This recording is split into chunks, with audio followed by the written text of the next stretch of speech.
Hi guys, welcome back to another video, and today's video is going to be my March 2021 reading wrap up. Now, I know that this video is pretty late, but I was staying with my parents over Easter, and so I didn't get a chance to film because it would have been a bit weird trying to film something while in my parents' house. But anyway, I read a total of, drumroll please, 4 books in the month of March. I seem to only be able to read 4 books in a month at the moment. That's just how things have been going, and I'm not going to worry about it. I was like halfway through a couple of other books because I was trying to finish all my backlist book club titles before next month so I could just concentrate on the current read. But I'm now through with most of those, but I did only get through 4 books. So I'm going to talk about those plus the one DNF that I had this month. So, like every month, I'm going to structure these videos from the book I like the least to the book I like the most, and the book I liked the least was my one DNF. And that book was Trumpet by Jackie Kay. I was really excited to read this. I got given it for Christmas by a friend of mine, and we did a buddy read over the month of March, and there was so much I loved about this. I have read one other book by Jackie Kay, which is Red Dust Road, which is a memoir, and memoirs don't really work for me normally, so I thought that I'd give her another shot because I really did like her writing, and I think that I would completely agree. Everything I loved about Red Dust Road was in here. The writing was excellent. I thought it was really atmospheric. You could really picture yourself while you were there. I loved the family dynamics. I loved the sort of exploration of grief. I really loved, like, it took me a while to get into the specific writing style because it was very stream of consciousness. There was very little dialogue in here. But once I got used to that, I also really loved that aspect as well. And if those were the only aspects of the book, then I would have continued reading this. I mean, I gave it a good shot. I got about halfway through this before I just had to give up, and why I had to give up was the rampant transphobia. Now, I know that was the point of the novel, so to give a synopsis, this is about a husband and wife. The husband was a very famous trumpet player, and when the husband dies, it gets released to the press that he was trans, and the book takes place after the husband's death, and it follows a number of different characters, but mainly his wife and his son, and it sort of follows them in multiple timelines. It follows them with flashbacks and with present day, and it also follows a couple of other people who were involved. And my issue with this was just the constant dead naming, the constant slurs and misgendering, and like when, like, for example, if they were talking about him in the past, they would suddenly start using female pronouns, no matter whether or not this was a sympathetic character or someone who felt betrayed or whatever. Now, I can understand that these sort of the views of the characters I can separate from the views of the author, and I can see that the author was trying to make these complex characters with unlikable views, and I can understand that. The only issue is I think that it would be incredibly difficult for a trans person to read this. It really felt like a cis author writing a trans novel for their cis audience. I can't think of a single trans person who'd be able to get through this. If you are trans and you have been able to, that's really, really good for you, but like, it felt, I'm not trans, and this felt so uncomfortable to read. And my worry is that, how to phrase this? So, like, if this was a book that had been released, say, I don't know, 10, 20 years from now, and let's say society had progressed and we had thousands of books out about the trans experience, and there were thousands of good sources of representation, then one book with a bit of dodgy representation I don't think would do much harm.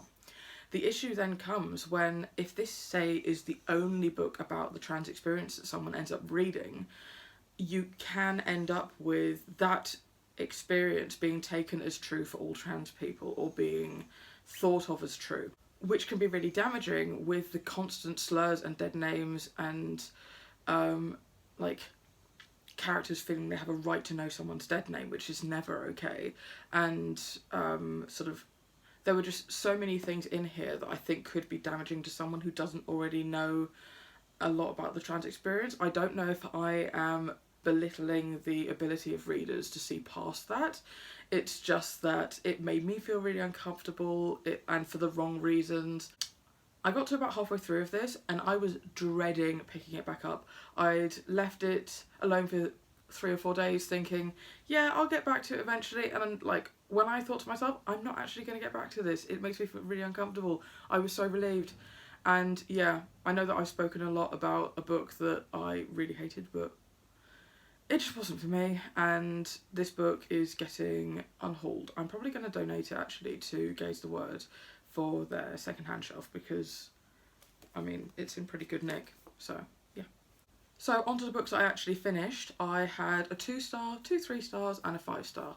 So the 2-star was actually a reread for me. And you may think, Cara, what the hell are you doing? That was a book that you put on your worst books of 2020 video. Yes, it was.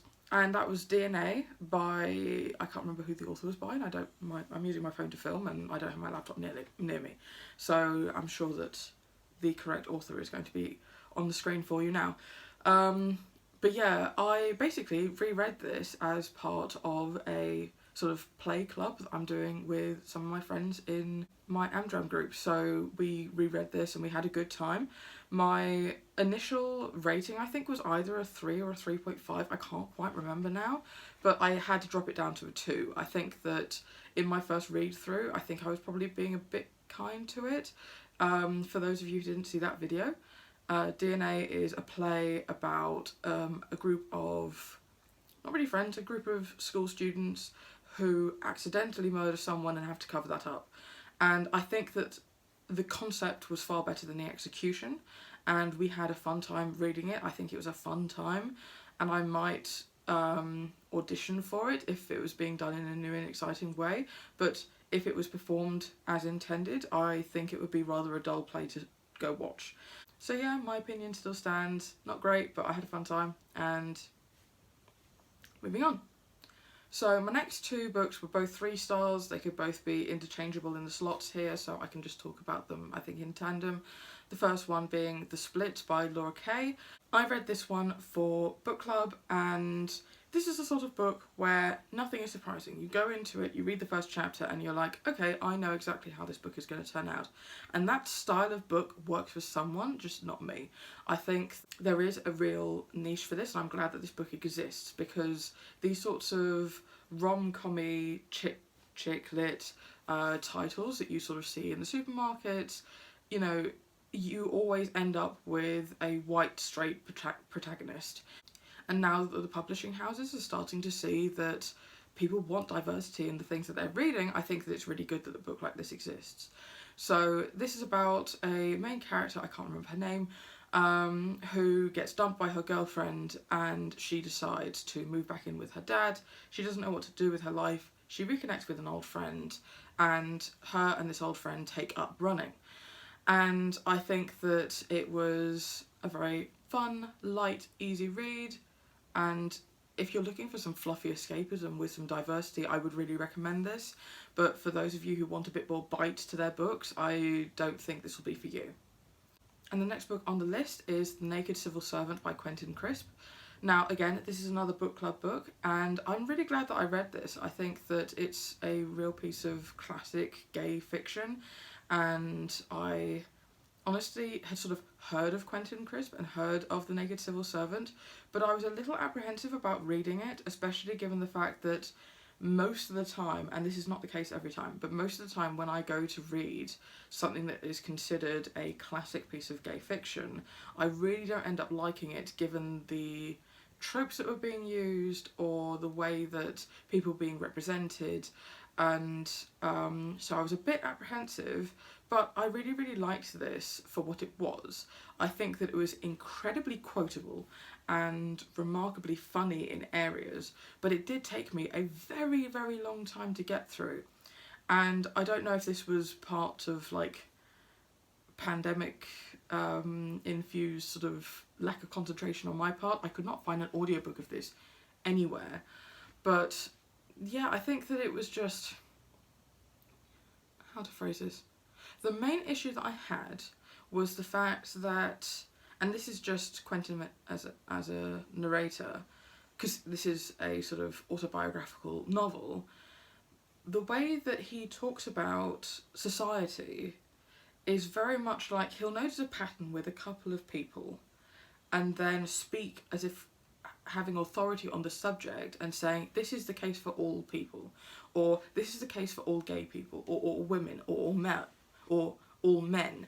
And it's, I think that some of those views could be quite harmful if people were to assume, especially given the fact that I mean, anyone reading his book would be able to tell for themselves, especially at the time that he wrote it, what their own views on men and women were. But he gave some very sweeping statements about gay people, which I think could have led to people having the wrong idea, kind of like Trumpet. But yeah, so I liked aspects, I didn't like others, hence the sort of middle of the road 3-star. I'm probably never going to reread it, and I won't be buying myself my own copy, but I would be interested to see how the adaptation handles things, and yeah. Hi guys, Editing Cara here.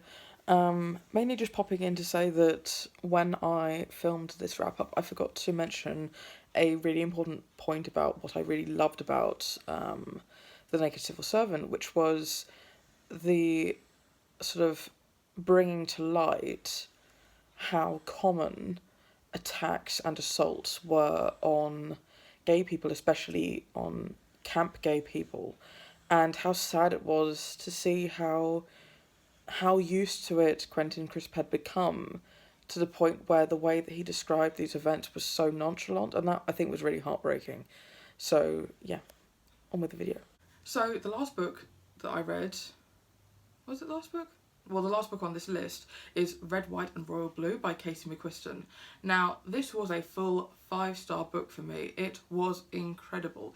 I don't think that this book needs any more hyping because of the fact that I think it was like everybody's favourite book the year that it came out, and it's been getting a lot of high praise, but I really loved it. So for those of you who don't know what this book is about, it's a sort of present tense book if after Trump lost the election, the first female president was instated, and it's where her son and one of the princes of the United Kingdom fall in love, and it's their romance story essentially.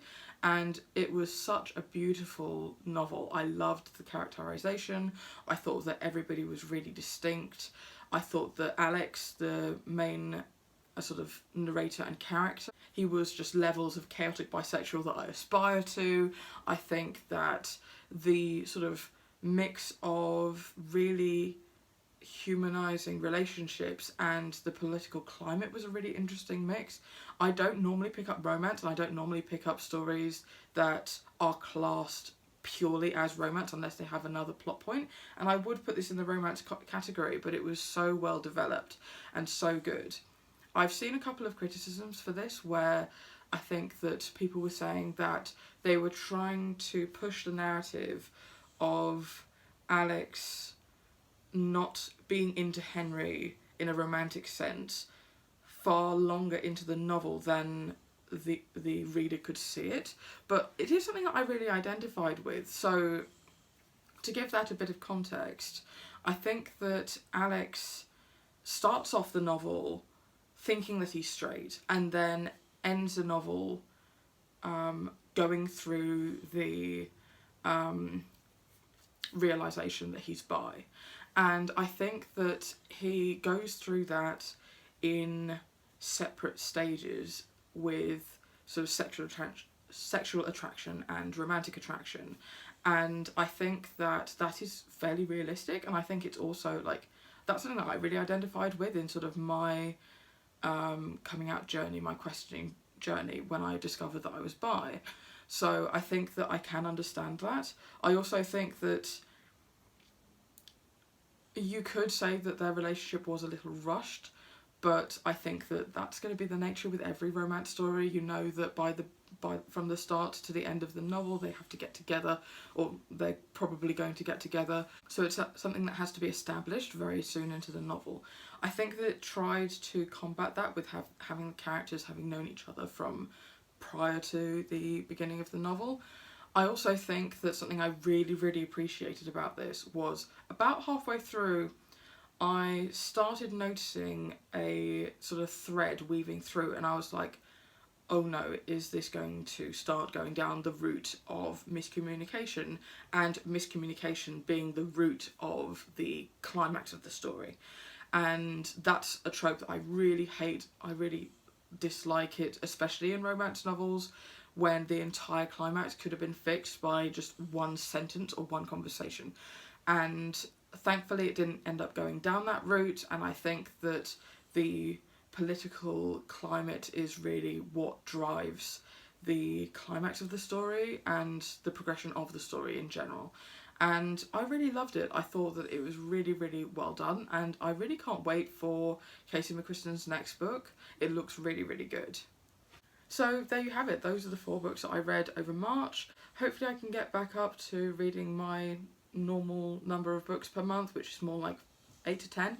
But yeah, I had a fun reading month. I think that I didn't necessarily enjoy everything that I was reading, but with the books that I've got picked out for reading in April, some of which I have already finished by now, given the fact that it's like halfway through the month, but I'm really looking forward to next month's wrap up to be able to share those thoughts with you.